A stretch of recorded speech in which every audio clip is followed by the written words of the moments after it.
Yo, what's up with everyone? Okay, so today I'm going to talk about my third job, and this might be a two-parter. We'll see how things go. But this is trigger warning for PTSD individuals if you have problems with bullying and crimes of a particular nature, because that stuff went on there. And if I'm just giving you a heads up. If you can't talk about that stuff, go ahead and turn the video off now. Okay, so anyway, I worked in fast food, and I really liked it for a long time. Because it was very rewarding, because I was always busy and I felt good at accomplishing things. And I remember one time my manager said I had accomplished during that shift that worked of 2.5 employees just because of how hard I was working. Okay, so I was a worker, and it was going great for a while. But then the bullying picked up, and not just from my coworkers, but from my managers as well.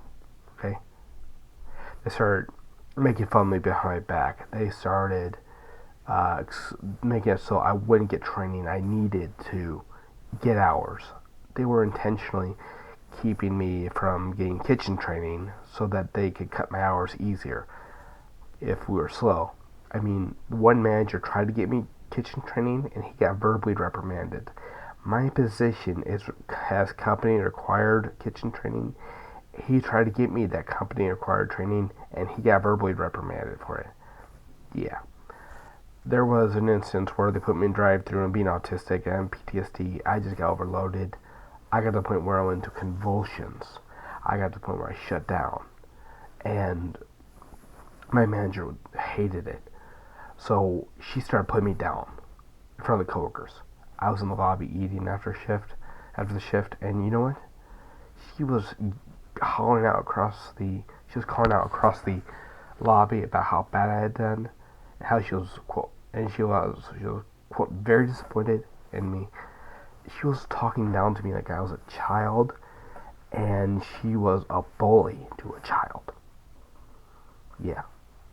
There was a time I also did something wrong, and I said I didn't know. Okay, so let me know. I'll do this in the future. And then she started talking to a coworker immediately about what I had done wrong. It's like, that's not appropriate. You don't talk to your subordinate about what another subordinate did wrong. Okay? That's high school crap. You don't do that. That's not appropriate in the workplace. It's not appropriate. Okay? You don't do that. If a subordinate messes up and you're talking to them about it, it's between you and that subordinate. You don't go spreading rumors. You don't go trying to get people to play sides on people. Yeah. And then there was a time with a manager who was just harassing me left and right. She was yelling at me left and right, even for following her own directions. I remember there was a time where, like, if food came out uh, on the heat rack and it was special, it was supposed to be marked. Well, they wouldn't mark it all the time, and I was like, how was I supposed to know if you don't mark the wrap? So I remember in particular, with one instance, I'm not making this up, there was a cheeseburger wrapped up. It was Marcus regular cheeseburger, or it's a double. So I had to make sure it was correct. So I hold it up and I say, "Is this a double?" And she said, "No." So I put it down the heat lamp, and she yelled at me, "Yes, it is. So you just said no, and now you're yelling at me for following your directions." And then I did something another manager did, and she threatened to write me up for it, even after I was talking about another manager doing it. It's like doing the same task that way. I mean, she just yelled at me left and right. And in fact, one time she even threatened to strangle me. And she's a manager, you know. She threatened to strangle me. This is death threats shit. And then she she said I was going to be. She called me a serial killer. She said I was going to be a serial killer. And, by the time I'm 30, she said she knew I was going to be a serial killer because she studied psychology. She told me, she started talking about homeless people being, going missing, and implied that I might have something to do with it. This is my manager at work, talking about me being a serial killer. Saying I'm going to definitely be a serial killer. Yeah, and you know what? When I finally reported her, our district supervisor said, that it's not a big deal. He told me it's not a big deal. I don't have to worry about it. I mean, she was supposed to not work another shift with me, but guess what? She did. There was another manager. He was, uh, he'd pressure me to try to have sex. Not with him, but try to get laid outside that workplace. It's like, that's not appropriate, okay? You don't try to get your employee to do something he doesn't want to do outside the workplace, especially something like that. Like that, not appropriate, okay? In fact, he kept writing me up for my till, my register being short and change. The bills off. I was missing money. It was like $5 exactly $5. He wanted to know why it was, and he'd write me up for it. Turns out he was stealing that money and then writing me up for it. That's how he was covering his tracks. Writing me up for the missing money. Yeah. There was another manager. Yelled at me left and right for doing what I was told. And then another manager. Again. She's like, I'd get to work day after day, and the dining room would be trashed. There would be trash there. There would be, the garbage was starting to overflow. Tables were dirty. It was a mess. And like I was concerned, so I went to her, and she's the assistant manager. I went to her and talked about my concerns, and she's like, yeah. And she said she let the trash pile up because I am, quote, a man. And only men were allowed to take out the garbage. I was the only male employee there at the time. So that means no other employee there had to take out the garbage. I was the only one that had to take out the garbage because I'm a man. That's sexual discrimination.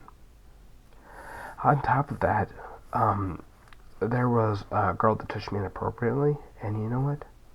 I went to a PTSD flashback. It was like I was back in high school where I was being touched inappropriately. And I'm in the corner freaking out, having a PTSD flashback. My manager comes back and she's like, you okay to work now? I was like, I just got touched inappropriately. And I was talking to a coworker about it after the fact, and that coworker tried to stick up for me and tell the assistant manager, and she goes, he's still upset about that? It's like, you think your employee being touched inappropriately on the workplace property during their shift is not a problem? It's not a serious matter? You're the assistant manager. You're a senior management. And you're a grandmother. And you don't think that's a problem.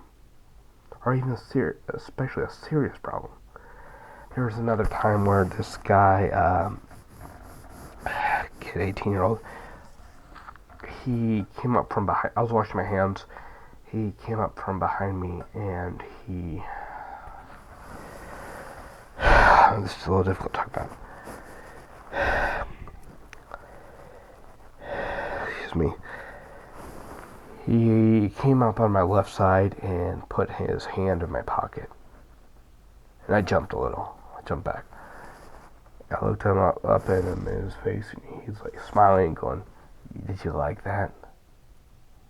And I reported it, but they couldn't do anything about it because the camera's over here on my right, he's over here on my left, so they couldn't see his hand.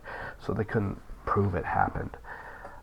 Best I could do is just document what I said and remind him of the policy, but it's like, I'm not safe there. This is the workplace, and I'm still being subjected to these kinds of crimes like I was when I was in grades 9 through 12. It's like, no matter where I go, I'm not safe from these things. And then there's, I just gave up reporting this stuff because it's like, after the district supervisor told me it wasn't a big deal that my manager threatened to kill me, I just figured there's no point in reporting these things. There's even a manager, the assistant manager again, she kept finding it funny to flick water in my face. It was cold water. It'd be narcissistic. Remember, it says it's painful when you get splashed with cold water. So I told her this, and I offered to provide documentation, and she still thought it was funny to keep doing it. I checked with my state police. That's considered misdemeanor battery under Indiana law. So you're a grandmother of an 18-year-old, and a senior manager, and you repeatedly find humor subjecting you to misdemeanor battery. And then they blamed me when I finally left, thanks to a co-worker getting me out of there and giving me a job somewhere else. And then they blamed me like I was at fault.